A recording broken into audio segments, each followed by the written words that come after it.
What's up, guys? Welcome back to a new video here, and here we go again. It looks like we are on the verge of yet again another major Iran war, and this one possibly even far more destructive than the 12-day war. So there's been a lot of reports and a lot of things suggesting that we could be on the brink of a major conflict once again between Israel and Iran.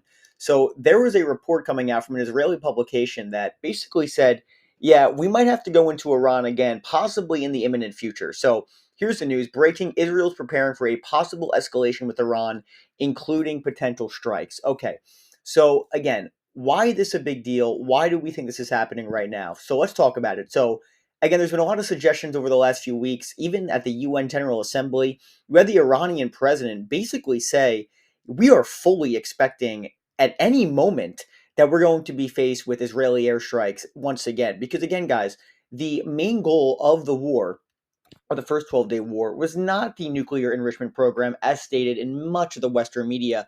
It was obviously to overthrow and decapitate the regime. According to many documents, the main goal of the attack was to hopefully it would lead to unrest in the streets and it would lead to the decapitation of the regime. But that obviously did not happen. And again, guys, the name of the operation was Operation Rising Line, which of course is the former flag of the Iranian government under the Shah. So again, basically, the suggestion was we're going to overthrow the regime here with these strikes.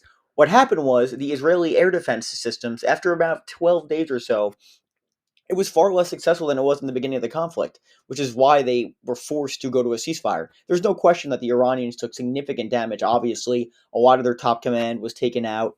But again, guys, here we go again with a potential major escalation in the Middle East. So, and this is the report that came out from the Israeli publication.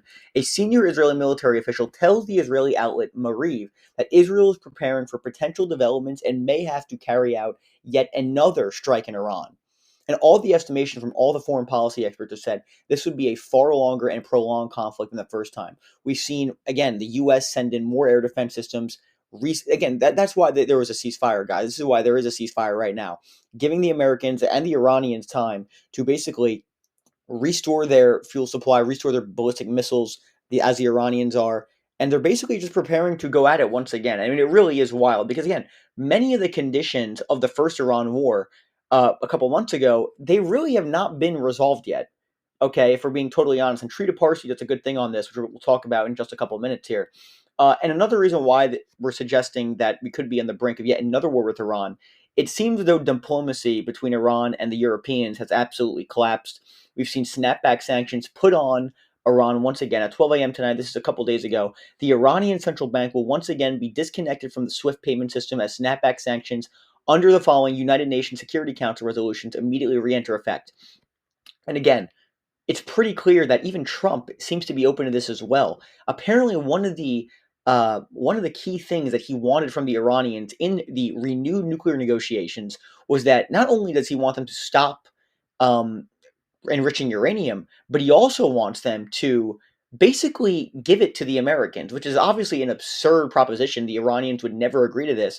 But again, it's never meant to be agreed upon. It's meant to basically scourge diplomacy and end any sort of further negotiation whatsoever, and basically give the US and Israel justification to go back into Iran once again, which is exactly what we're going to see, I think. And another reason why people think the strikes is coming soon, very similar to the first time, we're seeing dozens of US military fighter jets along with a number of large tankers, arrive at the largest American base in the Middle East. Is something big brewing Iran? I think so. Because again, guys, as I said, all of the conditions of the first war were not resolved after the 12-day war.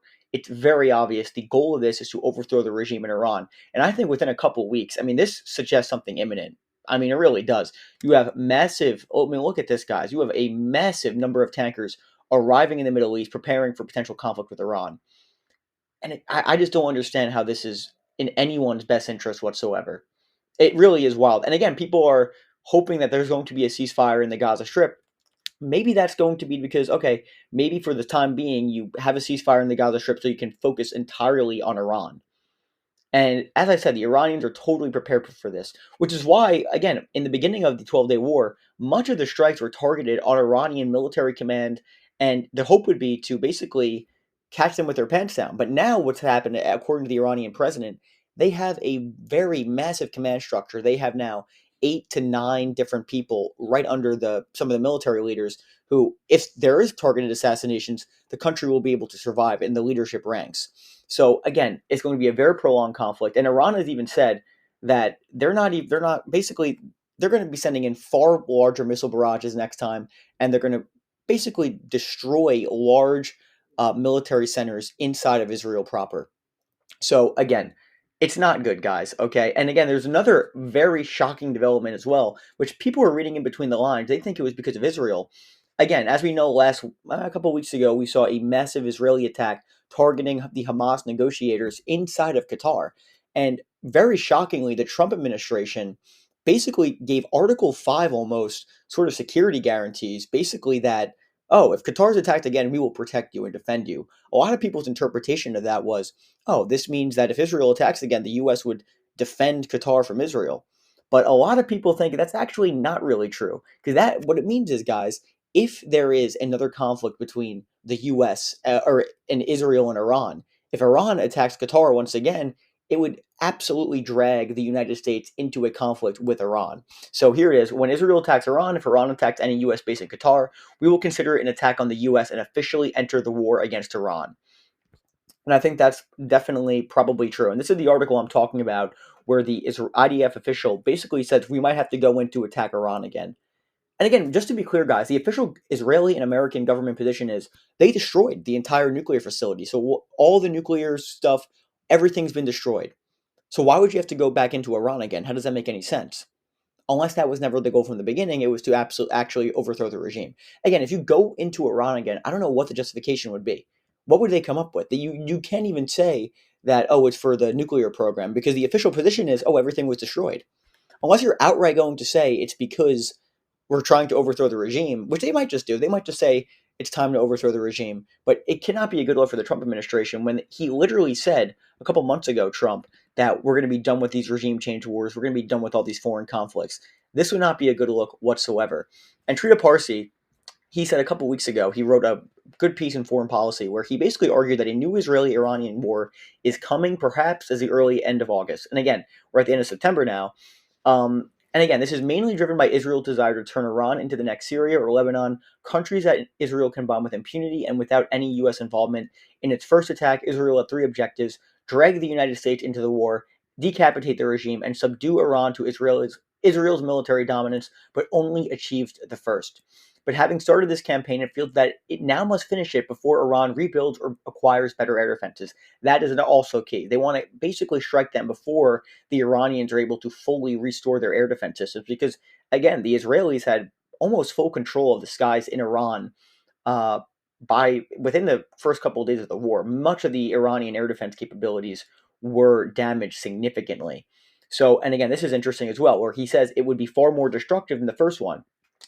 This, of course, is the outcome that the Iranian leaders want to deter. It played the long game in the first war, pacing its missile attacks as it anticipated a protracted conflict. In the next round, however, Iran is likely to strike decisively from the outset, aiming to dispel any notion that it can be subdued under Israeli military dominance.